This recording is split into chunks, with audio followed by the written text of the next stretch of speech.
Hi, good morning, everyone. About a 45-minute drive away from here to the north end of Singapore is Kampung Admiralty, a public housing development targeted at senior and elder residents that integrates healthcare, public facilities, community space, and commercial amenities all under one roof.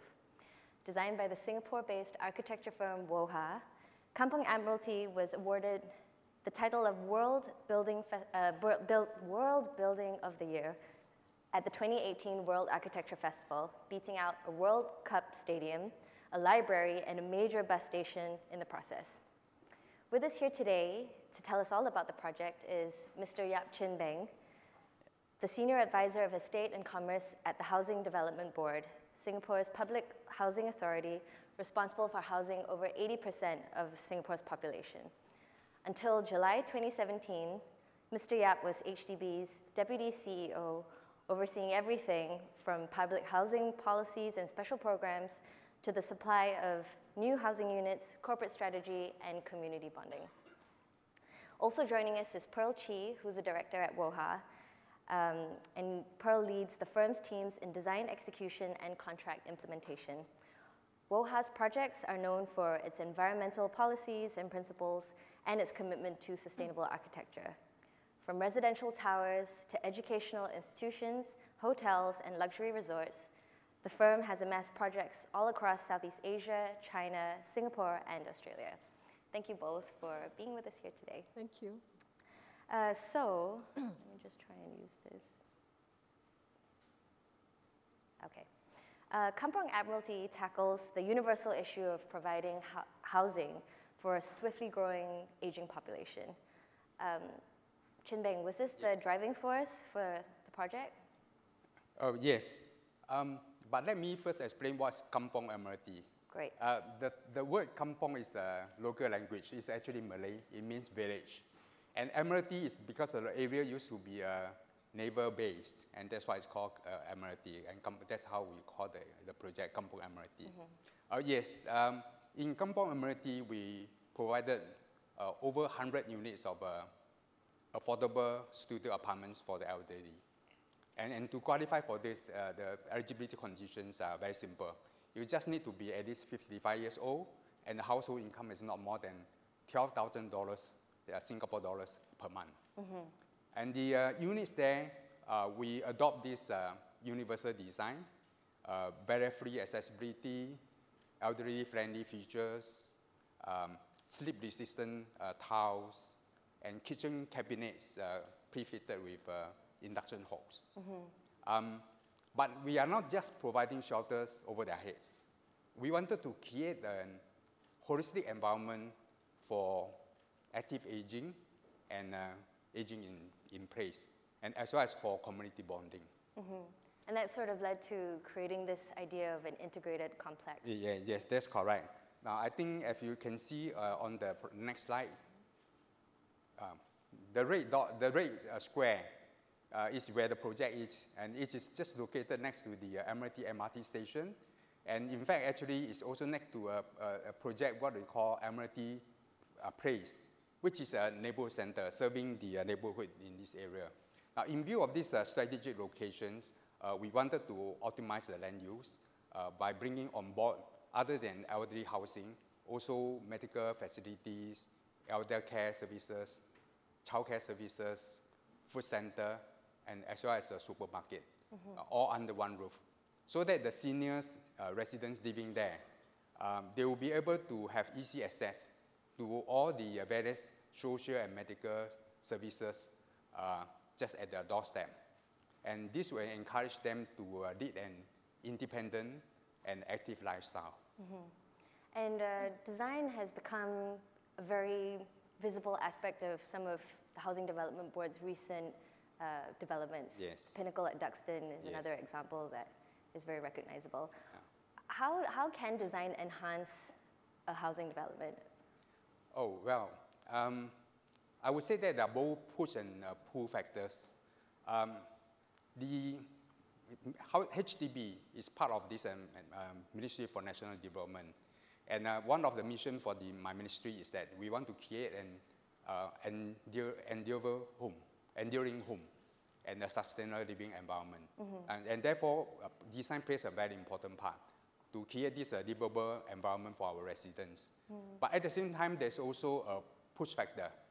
As Singapore going for high density, high-rise developments, we want to use design solutions to overcome the concerns of being hemmed into a very dense living environment. And so, Pearl, from WOHA's perspective, how did you interpret some of HDB's objectives for this project? We interpret, there are 4 distinct components in the project. So the interpretation is instead of 4 potentially standalone programs, we layered them in a vertical format. So it's a vertical layering of programs. And you see in this, it's a building section, it's a drawing showing the section of the building. It has 3 very distinct layers. The first layer, which is at the lowest, at the ground level, is what we call a community living dining place, which is where an open plaza is and the hawker center. And the center layer is a very large medical center footprint, which works very well because it's like an umbrella. It shelters over the plaza. So the plaza is always shaded from the elements and is very open. And then we have the upper layer, which is a place more conducive for semi-private or semi-public spaces, the gardens, the active aging hub, and the child care. Kampung Admiralty is really the first of its kind in the sense that it's been designed as a prototype for future developments. What are some of the more unique aspects being pioneered here? There are many firsts in this project. This is the first project where we implemented what we call the active aging hub. And another first is the integration of this with elderly housing with childcare center. Now, I think you'll be wondering why elderly living and childcare center. The idea is that this will create opportunity for this intergeneration interactions. But I think more importantly is also the lifestyles in Singapore. Now, many of our working adults will leave their children with their grandparents. And therefore, it is very natural in this arrangement. The grandparents can just leave their grandchildren at the childcare center in the morning because usually it's half-a-day sessions. And in the afternoon, they'll pick up the grandchildren. And while the working adults after work will come and pick up their children and they will have dinner together. So this is a very it's a good opportunity for us to promote this family bonding as well. Another first is that we introduce this induction hogs into our this elderly housing. Now, for safety reason, I think induction hogs is prevent fire safety and also burn accidents. So you will be wondering why is it so such a difficulty for us to introduce induction hogs into our elderly housing. Now, reason is because in our food culture in Singapore, elderly prefer what we call heavy cooking. Right? They like to cook with big fire so that they taste better. So therefore, to introduce these induction hogs and that needs a special cookery was indeed a challenge. So what we did is that we had a workshops, what I call a focus group discussion with about 100 elderlies.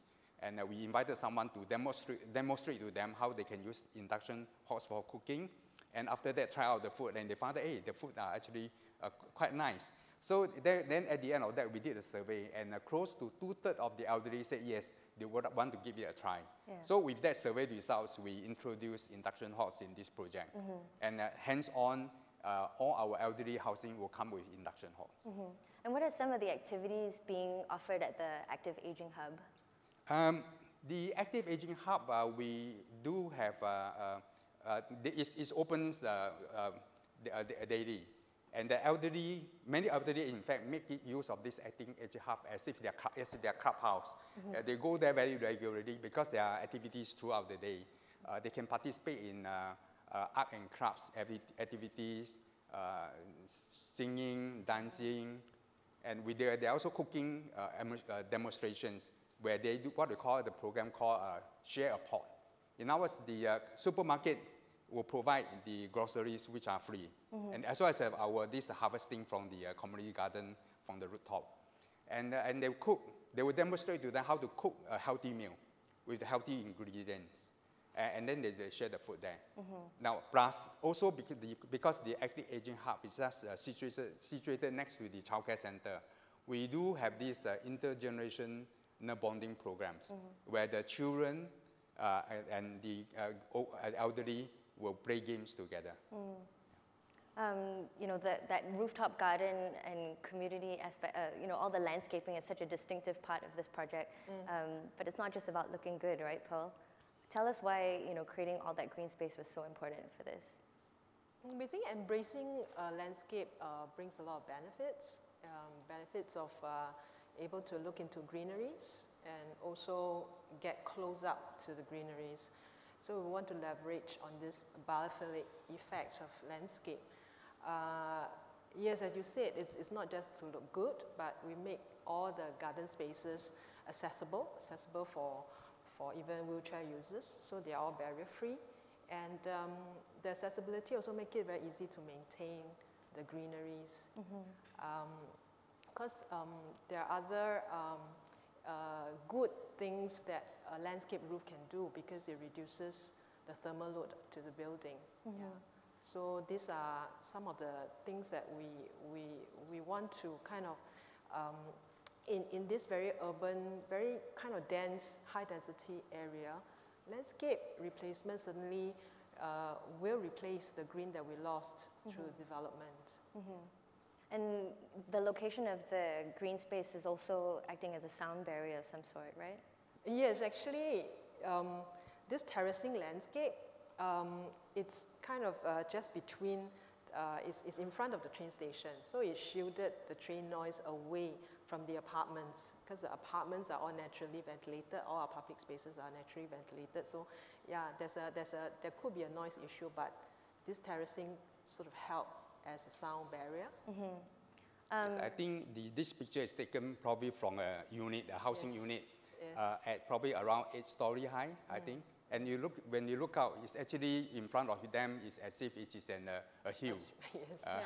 But it's actually a built-up area. Yeah, and actually hidden through here, there are wheelchair accessible ramps going all the way up, so that you know, the accessibility really is not an issue for the older generation. Yeah, I think visual connection in a way helps, because you really want to draw users or even the residents out to participate in some of these active programs outside, or even just have a walk in the park. Yeah. There's a lot of emphasis on social and community interaction in this project, and a lot of it is actually driven by design.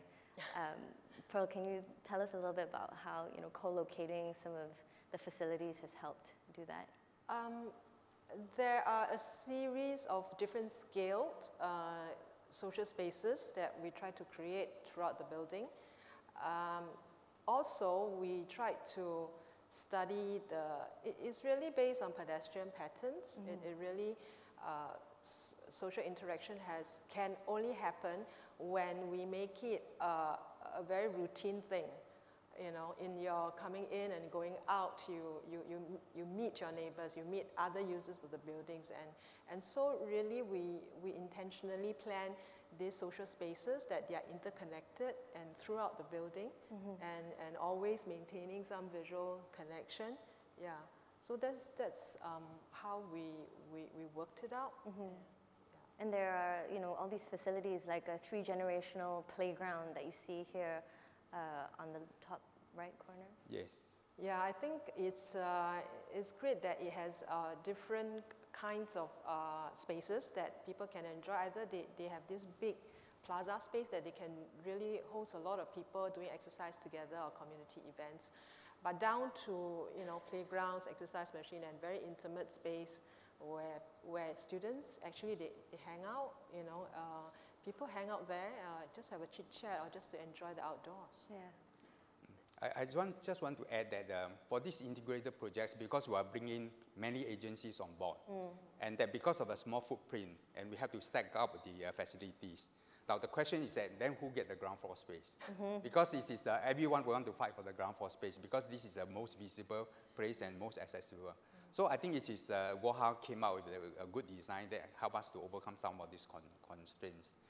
Like for example, although the food center, traditionally the National Environment Agency would like it to be located on the ground floor. But in this case, we bring it up to a second floor. But despite that, because through the design, it's still very visible. You know, so that helped to address the concern of our friend in the National Environment Agency. And the other one is the childcare center. Now, childcare centers used to be located in what we call the void decks of HDB buildings. And they will have a garden just in front of them. But in this case, we created a garden at level 6, and by putting the childcare center next to the active aging hub. And it is similar to what they used to have. So through this design, we managed to address the concern of our agencies. Yeah, and it's also more private, right? You kind of create this semi-private terrace space that is more easy to... You feel that it's really like a new ground level we've created, because we've given the ground level to other priorities.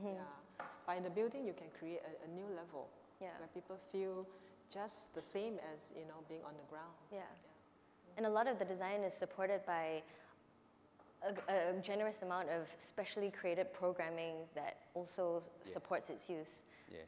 Like the micro job opportunities and things like that, right? Yes, that's correct, yes. Can you speak more about that, Mr. Yap? Oh, yes, we did a workshop together with this Design Council and the Ministry of Health. And some ideas were generated through that workshop. For example, one idea is that we should create more volunteering opportunities. And this has now been taken up by the Active Aging Hub. Because through our survey, we found that many elderly want to volunteer their time to do something meaningful, but yet they do not know the channel to do so. So now the Active Aging Hub do recruit the senior volunteers very frequently, and some of them are actually volunteering their time at our dementia center, where we have the senior looking after after senior. We also do have people who come and demonstrate their cooking skill and also share their skills. For example, one resident who used to be an electrical repair man. And through conversation, the resident found that actually he can repair electrical appliances. And now he do it on a regular basis, where the elderly friends will just bring their appliances which are broken down, you know, to him to repair. So they contribute in a very meaningful way.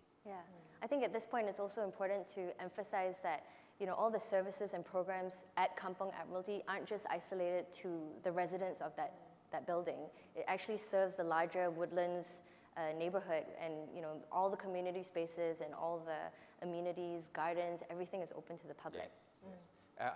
I've seen on these slides, I would like to just highlight, you look at the bottom right corner, this is where our mass exercise that has been held regularly on every Thursday morning.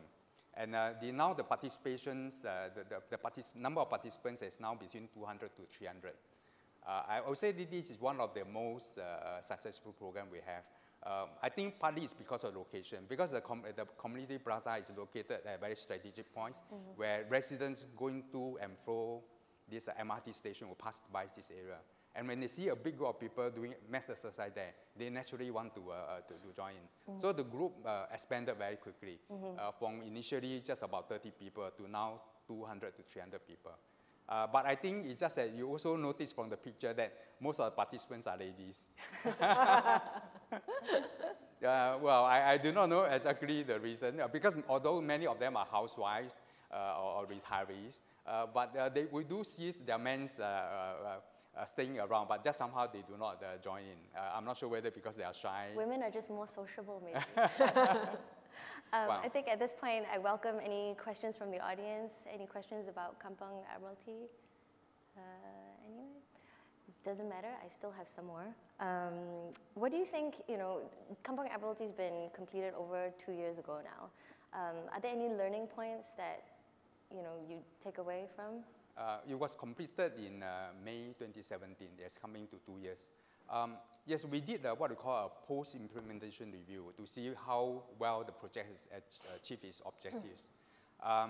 And I think we are very happy that actually it has met our project vision by this providing an environment for active aging and aging in place.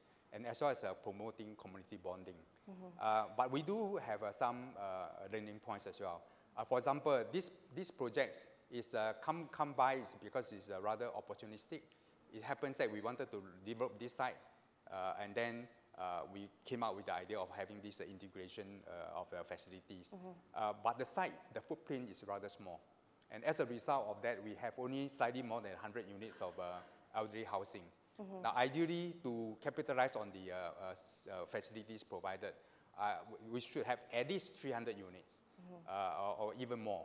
Yeah. And not only elderly housing, we also want to integrate some housing for young families, so that it is a truly intergenerational project. Yeah. Another aspect is the more proactive planning. Now, as I said, this project came about. Actually, Woodlands. This is located in what they call Woodlands New Town, and the town is very 90% developed. So by the time we want to develop these projects, most agencies has already built their own facilities. Now, for example, we wanted to bring on board this library, but library board came to tell us that they actually already built one just nearby, and this is more exceeding their norm. But now, what we are doing from this lesson is that when we open up new towns, we will, during the town planning stage, we will deliberately locate sites for such integrated projects. And all the agency will let us know what facility they want to be included there. Yeah. Then this will be even more comprehensive. Yeah, I think Kampung Admiralty is a great example of how design can play such a role in fostering communities, something that I hope we'll see more of in different scales in cities all around the world. Unfortunately, we've run out of time, but thank you so much for being here today. Thank you. Okay, thank you.